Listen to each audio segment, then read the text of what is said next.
one of our main goals is to get youth interested in politics and coming out to vote. Why do you think it's important for youth to vote? Well, I think that what we know is that feeling done to or having people make decisions on your behalf is one of the worst things that can happen, and that youth have so many policies made on their behalf. It's really important that their voices are heard, so that they reflect that the policies are relevant and responsive to the actual needs of youth, not what other people think youth needs. And so it's a very significant part of the population that's not being heard from. And then, unfortunately, sometimes policymakers think, oh, they don't vote,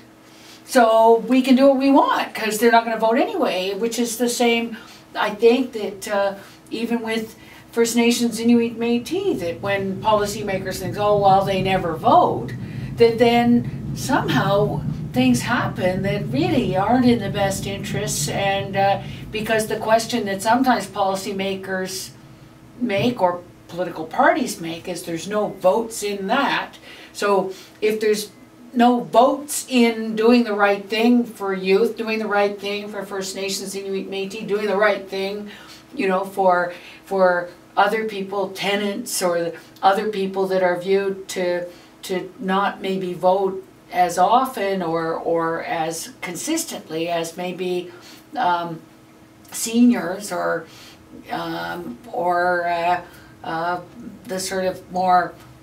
right-wing voters have traditionally always voted. The more progressive people, unfortunately, are the people that have been turned off by what is a very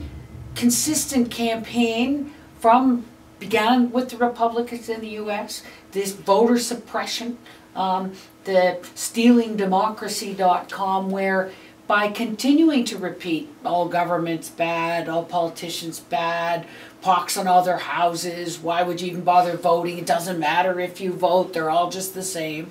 then you compound it with negative advertising. And what they found, as the cynicism rises, voter turnout goes down, but the people who don't vote are youth, Aboriginal, women, tenants, some new Canadians, and in some ways they're the ones that are on the receiving end of government policy the most often. So somehow their voices aren't being heard, and then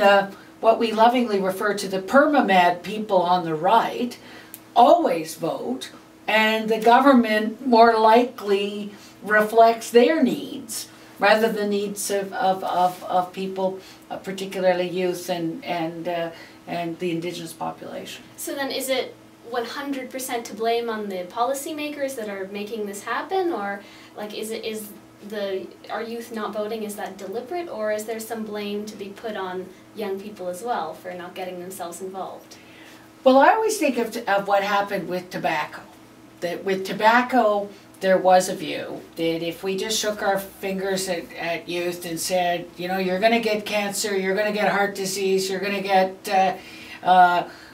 with girls we even try, you're going to get wrinkles. This is what you'll look at like when you're 40 if you smoke and if you don't smoke. That what happened was all of a sudden it was viewed to take the idea that the normal rebellion of teens that was being directed at the parents or the teachers of public health, that if you redirected that to the tobacco industry, and if youth understood that they were being manipulated by the tobacco industry to think that smoking's cool or think that all of these things, that we could actually change their minds by letting them design the campaign that was about being manipulated by big tobacco. And so the story I liked the best was the California ads that had the big smoky boardrooms with the executives looking at the graph saying, oh my word, our clients are dying off, let's go get those kids. And then the Marlboro Man on horseback ad with out on the desert, chasing after groups of screaming children running away from them. That the young people began to say, oh my word, the idea that I want to smoke is is actually me being manipulated by big tobacco. So we're wondering whether there is an opportunity now to explain that if youth think they don't want to vote or think that it doesn't matter, that means that they've been the successful targets of a campaign to persuade them of that. And I was in I guess grade 12 classroom here in St. Paul's where a young man at the back of the room put up his hand and said, "Are you telling me Stephen Harper doesn't want me to vote?" And I went, "Yes." And he said, "Oh, lady, you need buttons." You know, I mean, Stephen Harper does, and then maybe a little arrow not want you to vote. That young people need to know that there's been this big manipulation going on, and that they have been targeted, and it's good for right-wing parties when youth don't vote.